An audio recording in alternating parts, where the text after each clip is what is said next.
Facebook, we are live on Insta. Insta's coming on. We are live on YouTube for the first time. Yeah, Instagram is just checking a connection here, Susan. So let's just wait for Instagram to come on.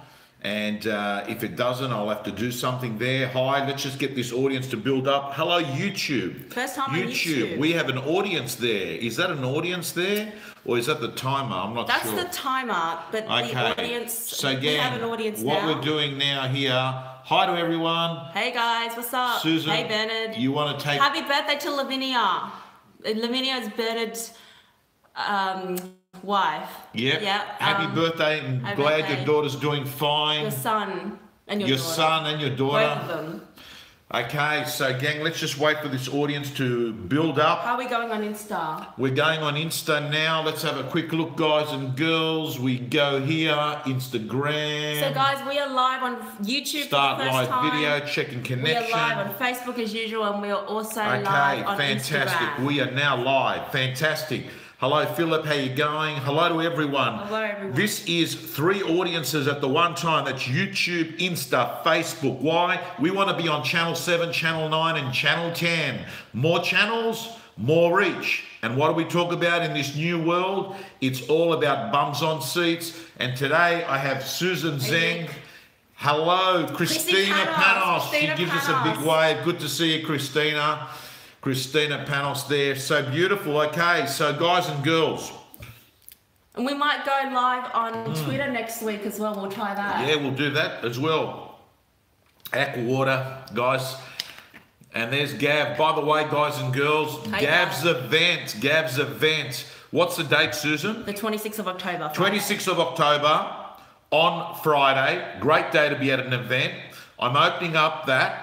There's some great speakers, apart from Gav himself. I think, you know, like all the big names, Alex Phillips.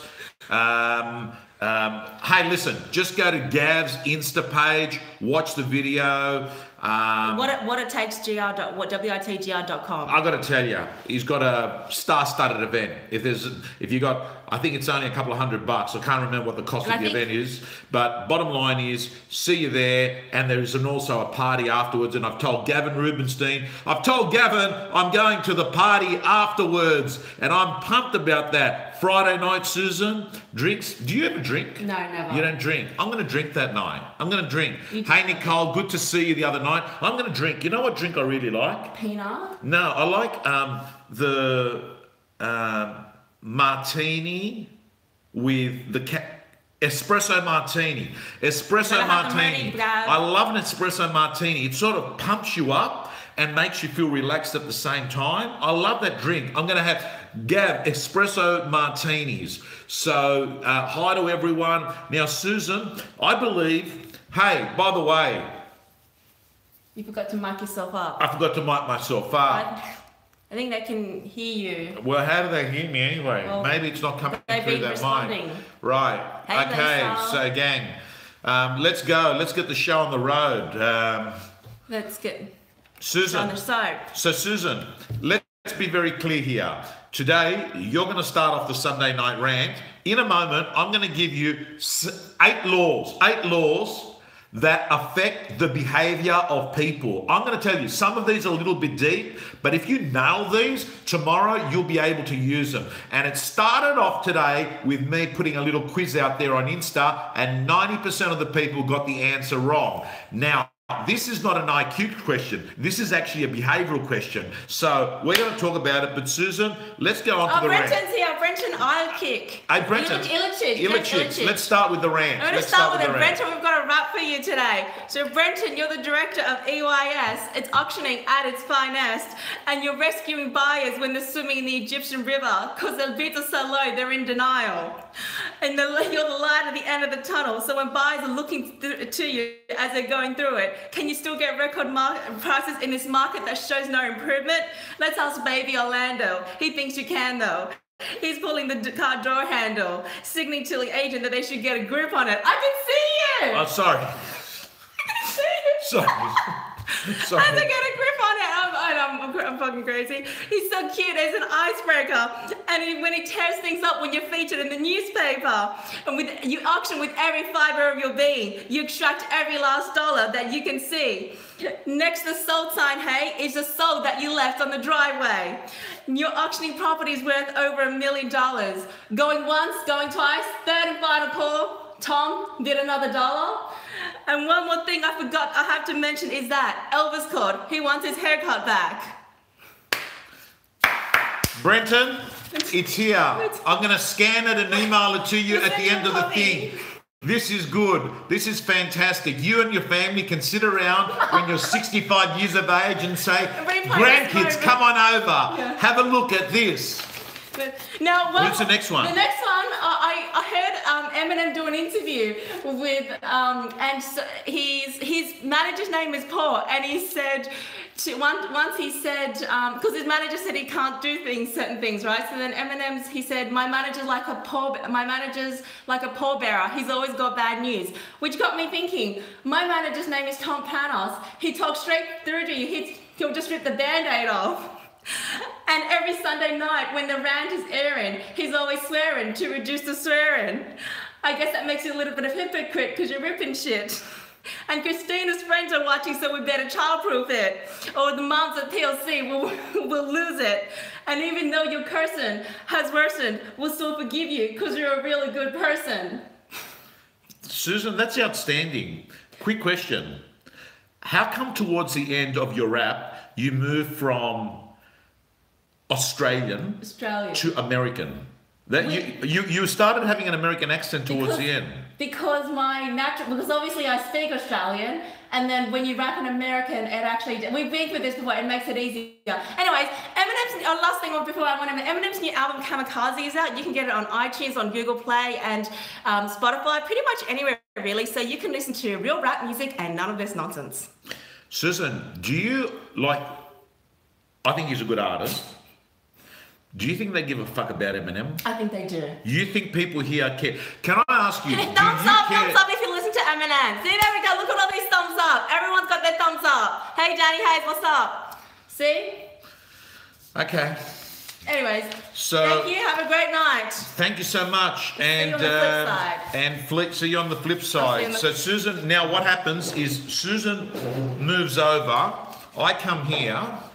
And what I do is Susan types away summaries of important points, but I've got to hand it to you. Susan, in fact, the lesson number 1 we're going to talk about today about psychology and behavioural science actually involves you. Ooh. Now that I thought about it, right? So here's how it works. One of the lessons I want to talk to you a little bit about is what I call, okay, so let me just get into business. I asked a question this morning on Instagram, and I'm going to repeat the question. If a bat and ball together cost $1.10, okay? A bat and a ball cost $1.10. I want to ask you this question. If the difference between the bat and the ball is $1, what does that make the price of the ball? Think about it. So the bat and ball are $1.10, but the difference between the bat and the ball is $1. What does that make the price of just the ball? Daniel Hayes has come up with an answer that's not even remotely close, Danny. And by the way, it was a pleasure visiting your office on Wednesday or Thursday last week. What a great group of people. I've known this group of people. One of the things I like about Danny Hayes is he's brave enough to take away any fake facade. He's the real deal. And you know that at the end of the day, I rate that as a high quality in people. People that are able to take their mask off. So the answer, of course, is get ready for it. The ball does not cost 10 cents. And that is the answer that 90% of people give me. The ball costs actually 5 cents. Because if there's $1 difference between the ball and the bat, think about it. It should be $1.05 for the bat and 5 cents for the ball. But the reason that everyone says 10 cents is this, because the way the question is framed, is that people move into what is called the fast intuitive mode. So this is a very, don't get too caught up about IQ here. Guys and girls, why this is important is in a great book by Daniel Kahneman called Fast, Slow Thinking. I think that's the name of the book. He talks about the fact that we actually have two minds that are working. One is the fast intuitive. One is the one that turns around and actually just makes an assumption that gets something said. So you think to yourself, $1.10, right? If the difference is $1, what does it make the other thing? You think, 10 cents. So think fast, slow. Thanks, Ed, for telling me what the name of the book is.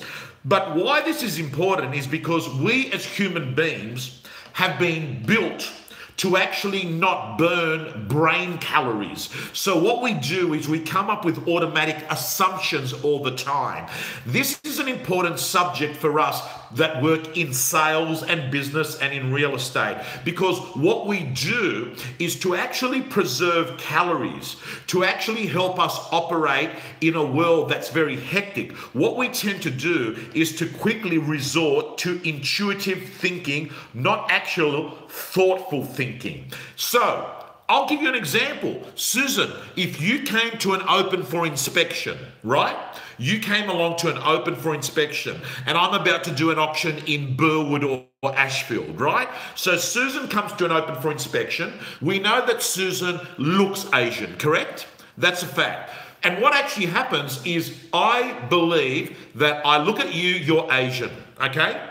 The second thing is that you come to a property in Burwood or Ashfield, which is a very strong Asian area. So there's a possibility that I automatically move from the thoughtful mind to the fast intuitive mind that says she's Chinese, her English is probably not good, and I might turn around and actually treat her as someone that doesn't speak fluent English. Little do we know that in fact she is as talented, if not more talented, than Eminem. We don't know that, right? But what we do is she comes to the door and we say, hello, thanks for coming in.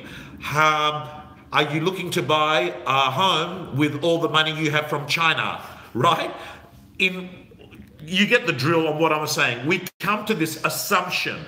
I share this with you because I want you to know that a lot of the times you are making intuitive decisions that don't normally have, consequences of any major significance. But there are certain times where I would suggest you'd rather be more mindful, more thoughtful, and that you actually sit there and you use critical thinking to make the decision and the judgment. So that's the first thing I want to talk to you about. The second thing I want to talk to you about is this concept called peak and effect. So guys and girls, listen to me very carefully. And by the way, I am going to do my best to eliminate swearing on this rant, or reduce swearing, not eliminate, reduce swearing. And I want to talk to you about the concept called the peak and effect. I love this water. We've really got to get this guy on, Gareth that produces this water, on the show one day. Anyway, cut a long story short, the peak and effect says this, that people will actually forget the whole duration of an event and will actually remember more the end of an event. So if you can hear me out here now, I'll give you an example. For those of you that are in real estate, think about this for a moment. You actually work a buyer. You service that buyer. You look after that buyer, you build trust with that buyer, you spend time and energy with that buyer, and then the buyer actually buys a property off you. You then work the sale through till settlement. There's a great relationship between you and the buyer loves you. However, what happens is on the last day before settlement, the buyer does the pre-settlement inspection. And what happens is you have a busy day and you're pissed off because you've got to rush to this pre-settlement inspection that's not dollar productive in your eyes because the sale's been done. And you go to this inspection and you only want to spend 5 or 10 minutes at the inspection because you're in a hurry, so you hurry the buyer through. And what actually happens is you leave and the buyer, even though you had a great relationship, they feel that that final inspection prior to settlement was not great. Guess what? The research shows that they will ignore the whole relationship and they will remember that final end experience. This is quite interesting because what this says is the following, that in fact, you should make that final experience a peak because this is the one that's going to be memorable. So let's have a look at a great strategy if you're a real estate agent. What do? It's very simple. You actually spend a lot of time at that final inspection at settlement, number one. Number two, what you do is you give a gift to the buyer. I don't know, you give them a plant and say, may this plant grow with you in your new home. This is a present. What else do? You say to them, spend an hour here, take your time, let's make sure everything's right. In addition to that, you know what? Take some photos. Maybe you want to start looking for, some furniture or some paintings or some wallware that you want to actually suit this property. All I'm saying is that when this buyer moves into the new neighborhood, they basically become an ambassador for you because of that peak end experience. This is a very important rule because not only does it apply in that instance there where you've sold the property, what about this? What about this? What about, and I think Danny Hayes does this, when they do a listing presentation, after they leave the listing presentation, they put a gift in the letterbox because that is the end of the listing presentation, really. It's the latter stages and it has a profound effect on the judgment and due. Now, what does Danny leave as a present, Susan? I believe he leaves movie tickets and a handwritten note. A handwritten note and movie tickets that goes into the letterbox as he leaves the listing presentation. So the next morning or that afternoon, they're actually getting it. So guys and girls, understand this peak end experience. Any of you that have ever heard me speak live at a conference will know that I am very, very focused at finishing the end of my talk in a very strong, emotive way. Why? Because I know the total assessment of my talk will be highly weighted to the last 2 minutes of that conversation. So what you won't hear is me do a talk and say, okay guys, girls, my time's up. That's me. Have a great day. That's a shit ending. What you'll rather hear me say something like this. So thank you from the bottom of my heart for the biggest thing you can give me, the biggest currency you can give me, your attention. And may I hope you have a future much bigger than your past. And may you remember that difficult roads lead to beautiful destinations and 80% of winning is just beginning. And a pause. And the reason why is I know that the start's important, the middle can get messy, but the end is critical. This is very interesting because it actually makes you realize that this, there's so much research that talks about the peak end experience that people that go on a holiday, right? You go on a 2-week holiday. Let's assume that, the first 8 days of the holiday have got rain pouring down and it's not a great time. You're at a beachside location. And what happens is the weather really clears up towards the second week, and then the last 3 or 4 days, you just have an incredible holiday. What actually happens is you make the assessment on that holiday. You make the assessment on that holiday based on that end experience. Why? And I'll tell you why. Because what's actually happening is the following. That you actually have two selves. Listen to me very carefully. You have what is called the remembering self and you have the experiencing self. And what happens is the remembering self is very, very bad at really remembering what the real experience was like. And what it does is actually weights its experience towards the end. But if you actually looked at the total experience and you averaged it out, and we're going to talk a little bit about averaging it out, because I actually raised to Federico Fragamatos a question. He's a great real estate agent in Petersham, and I asked him this question. I'm going to ask you this question, and that is this.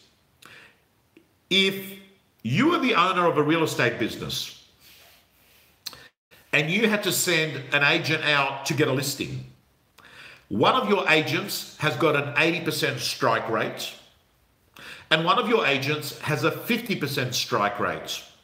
Think about it. And you're going to send them out to a listing presentation. And it was an important listing presentation.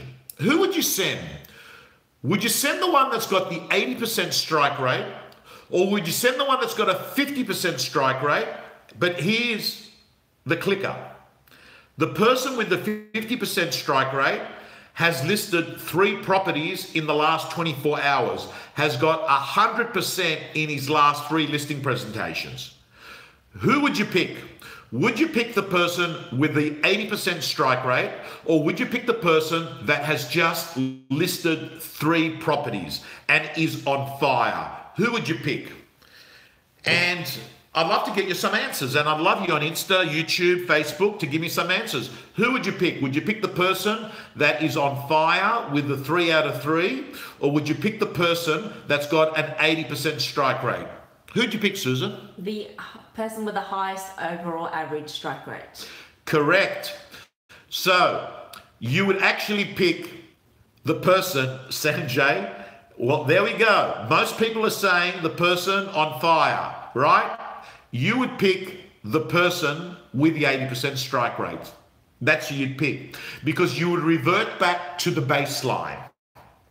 And the reason why is this, that the baseline is in fact a far more true indicator of success. And, think about, the success rate of opening up a business, Susan, is 80% failure in 5 years. That's the success rate of a business, 80% failure rate. Yet people keep opening up businesses. Why do they do that? Do they not know the research? Do they not know that 80% of businesses fail within 5 years? Or is it that this person thinks, hey, you know what? Let's assume it's a restaurant. What do they think? They think, no, but I'm a really great chef. I'm a much better chef. I will actually cook food far better than those other people that have opened up a restaurant. Here's the deal. Guess what? So did those 4 other people. Gang, very important that you understand how the brain works. You've got the remembering self and the experiencing self. And at the end of the day, I'm going to share with you another piece of data that's really interesting, and it's called the confirmation bias. Confirmation bias is when you have an idea in your head, and that idea in your head is that, for instance, you have an idea in your head, and let me just think of one, confirmation bias. Oh, go on, Susan. We actually shared one on the Daily Inspiration. Yep. Where there was, chi people who can do karate by chi.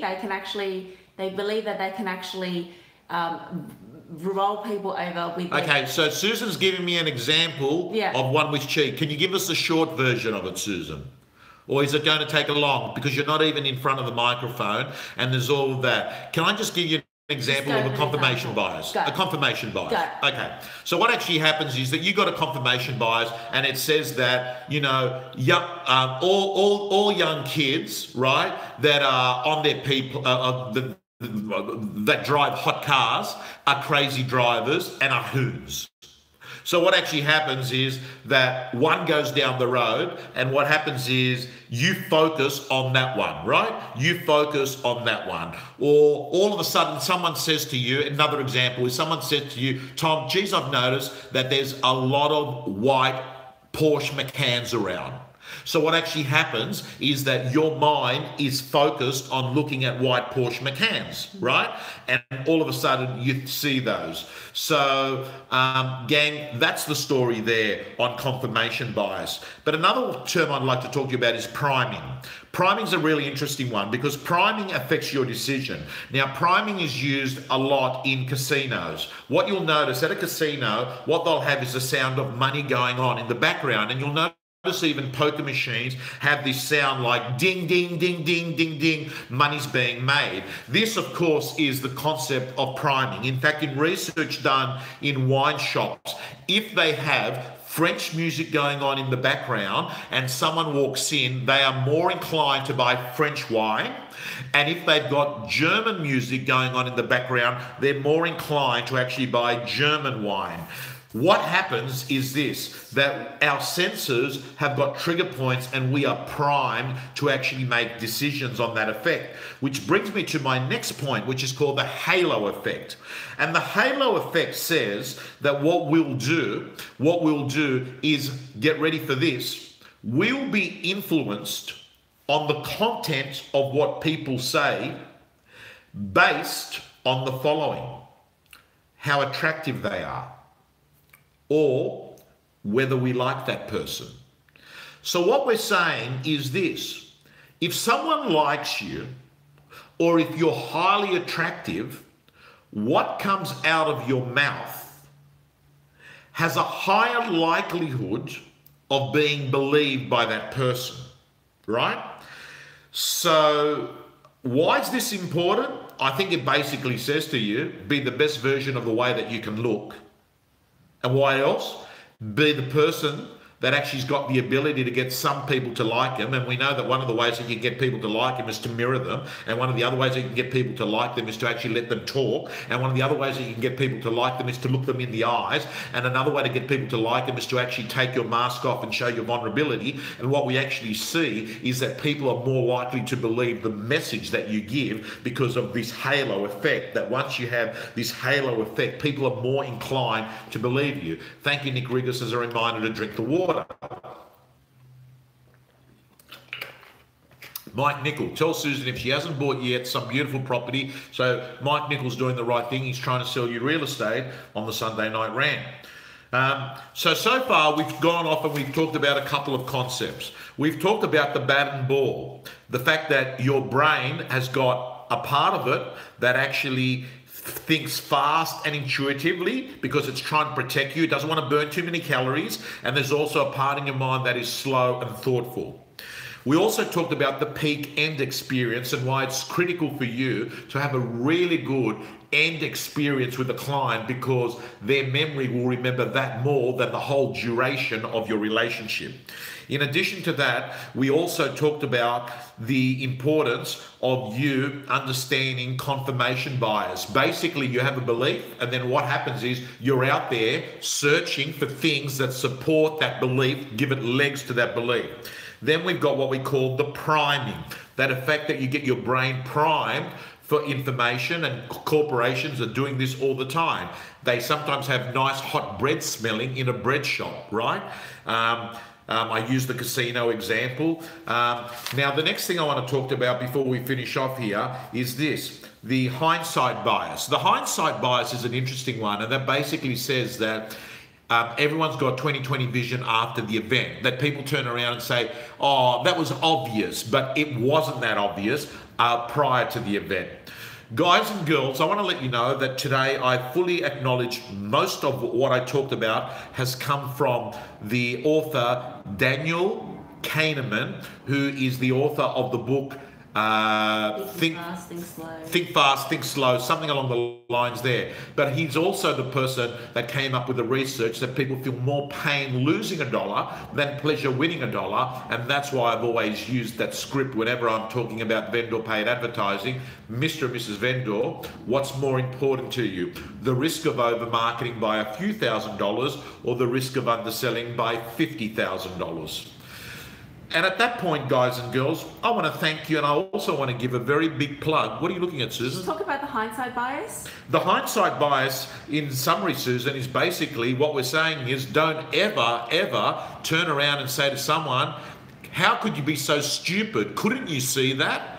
After the event it's happened? Because I actually think to myself, what you've got to do is understand that you probably weren't thinking that prior to the event happening either, right? So it's a lot easier. For instance, you're driving over a pothole and someone says, didn't you see the bloody pothole? No, I didn't see it, because if I did see it, I would have gone over the pothole. And on this point, guys and girls, before I leave here today, I want to let you know that there's one of the things that keeps coming up, and I want to talk about it very briefly, is that real estate agents at the moment are being emotionally punched in the face. I have real estate agents talking to me on a regular basis, sometimes 2 times a day. People are telling me that they are absolutely, thank you, Amit, for your great feedback. Thank you. It was great seeing you at the Canada Bay Club. And you're going to see more real estate gym events live for real estate gym members only in 2019. But what I was getting at is, Susan, a lot of real estate agents are telling me at the moment the following. They're saying to me that they are getting emotionally drained giving owners bad news. They're saying to me that they're really, really struggling at having to keep telling owners, hey, I've only got bad feedback on your property. Hey, Mr. and Mrs. Vendor, we're not going to sell the property at the price that you want. Hey, Mr. and Mrs. Vendor, we don't have anyone. And they're saying to me that they're feeling really guilty that they can't protect the owner's price. Well, here's the deal. Here's the deal. You're not there to rescue the vendor's price.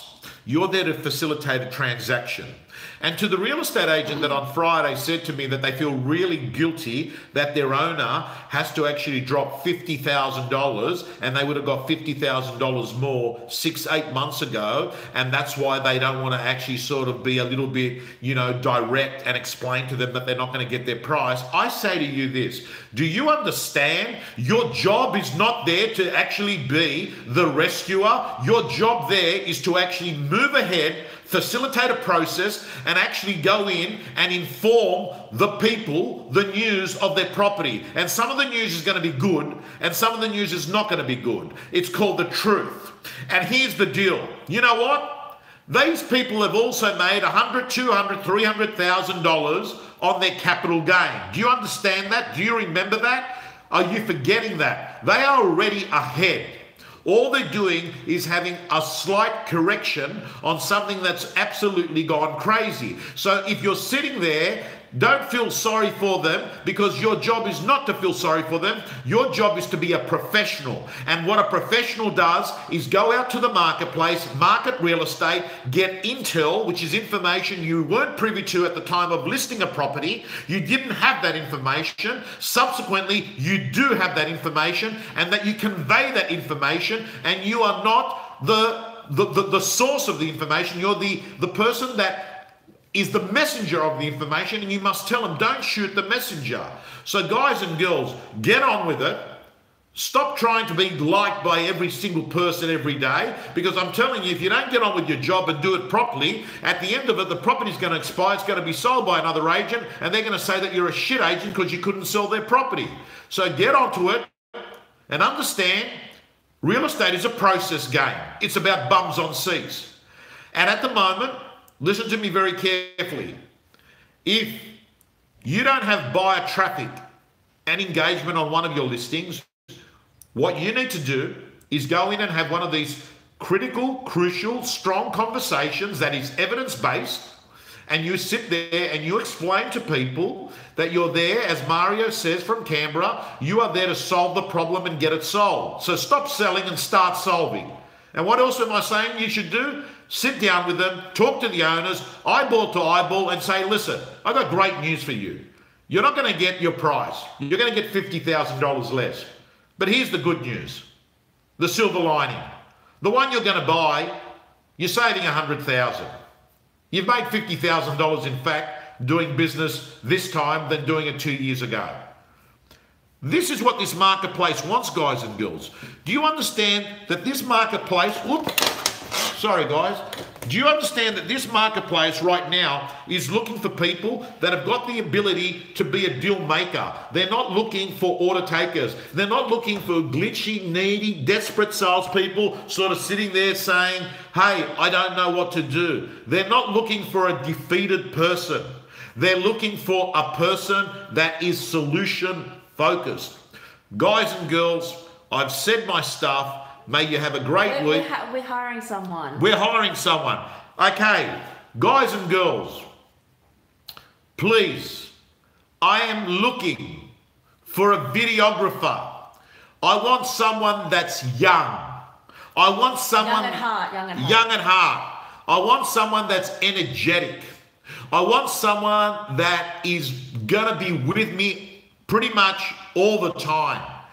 This is an incredible personal development opportunity because what I'm gonna do is be introducing them to a lot of people, but in addition to that, I'm gonna make sure that I'm working with them one-on-one, coaching them throughout their own personal development. But more importantly, I'm looking for someone that's energetic. I don't want someone that's an absolute beginner. I want a videographer, and I'm paying a very good salary. You're not going to be working for peanuts. So guys and girls, if you know of a good videographer that wants the security of having a full-time role, of a regular income, to join me and Susan, what I'd like you to do is send an email. Nick Cooney says you'll do it. To send an email to info@tompanos.com.au. info@tompanos.com.au and put in the subject box videographer role. Guys and girls, this is going to mean that I'm going to be better able to provide content in addition to everything that we're doing, but the time has come for me to actually have someone with us full time. I want to thank you so much. Please spread the word. Press that share button because I do a bit of an audit on who shares the videos and who doesn't. So I'd love you to press that share button, and I'm going to try and make sure that we finish on a very positive end. So what can I say, Susan? This is what I'll say. Guys and girls, never forget, don't worry about the 20th step. Don't worry about the 10th step. Worry about the first step. Be a do-it-now person, and 80% of winning is beginning. Just get started on whatever you want to do. Press that share button. That's your step one.